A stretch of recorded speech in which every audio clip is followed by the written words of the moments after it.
মা দেখো মা দেখো কেমন নবীর প্রেমিক ছিল সে সিদ্দিকা। মা যে দেখো কেমন নবীর আদর্শে নেতা করতো।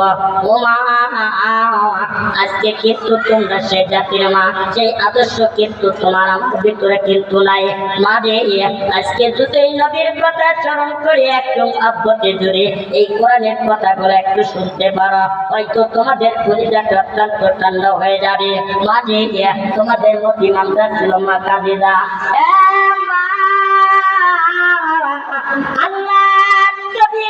কেমন করে আল্লাহর নবীর উপর খাদিজাতুল কুবরা রাদিয়াল্লাহু তাআলা আনহা আল্লাহর বান্দি কেমন ঈমান আনছে, তাদের ঈমান কেমন মদিমান। এবার এসে সিদ্দিকা রাদিয়াল্লাহু তাআলা আনহা এবার শব্দটা যখন ভেঙে গেল, শব্দ ভেঙে যাওয়ার কারণে আয়েশা সিদ্দিকা অত্যন্ত টেনশনে পড়ে গেছে। আমি এই শব্দটা কেন দেখলাম? আমার একবার দুইটা দাবার রসাইছে, আমি দাবার খাইয়া গাছের উপর উঠলাম, আবার গাছের নিচ দিকে দেখে দুইটা ইঁদুর এই গাছের গোড়া কেটে দিচ্ছে। এই গাছের গোড়া কেন কেটে দেয়? গাছটা যখন পড়ে যাবে আমি তো ফুটের নিচে পড়ে যাব। এই শব্দের ব্যাখ্যাটা কি আমি তো বলতে পারছি না। এই কথাটা তো আল্লাহ নবীর কাছ থেকে জেনে নিবে।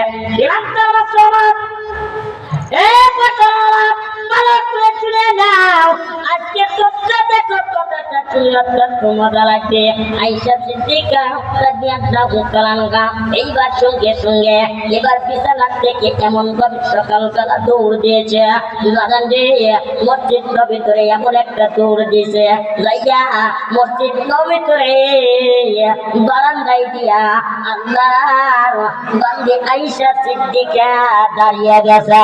জোরে কান্নার হাওয়া আয়েশা সিদ্দিকা যখন মসজিদ ভিতরে যখন দাঁড়িয়ে গেছে, আল্লাহর নবী বিশ্ব নবী জনাবে মুহাম্মদুর রাসূলুল্লাহ সাল্লাল্লাহু আলাইহি সাল্লাম এবার মসজিদ ভিতর থেকে সকালবেলা যখন বের হয়ে যখন বারান্দায় চলে আইছে, আয়েশা সিদ্দিকা রাদিয়াল্লাহু তাআলা আনহা এইবার আল্লাহর নবীর দেখে মুখটা এরকম নাকটা সুন্দর করে এরকম অঙ্গ প্রত্যঙ্গ করে দেখিয়া সুন্দর করে দাঁড়িয়ে আছে। আল্লাহর নবী ডাকতে আছে, কেন তুমি এখানে? কে? তোমার নাম কি? আয়েশা সিদ্দিকা রাদিয়াল্লাহু তাআলা আনহা ডেকে ডেকে বলছেন, ইয়া রাসূলুল্লাহ, ইয়া কাবিরুল্লাহ, আমি আপনার মহব্বতে আপনার কাছে আছি একটা আরজি জানার জন্য। হুজুর আমার আরজিটা আপনি কি শুনলেন? আল্লাহর নবী বিশ্ব নবী যে কেমন কাছে আয়েশা দিয়ে তুমি কি বললা? বলে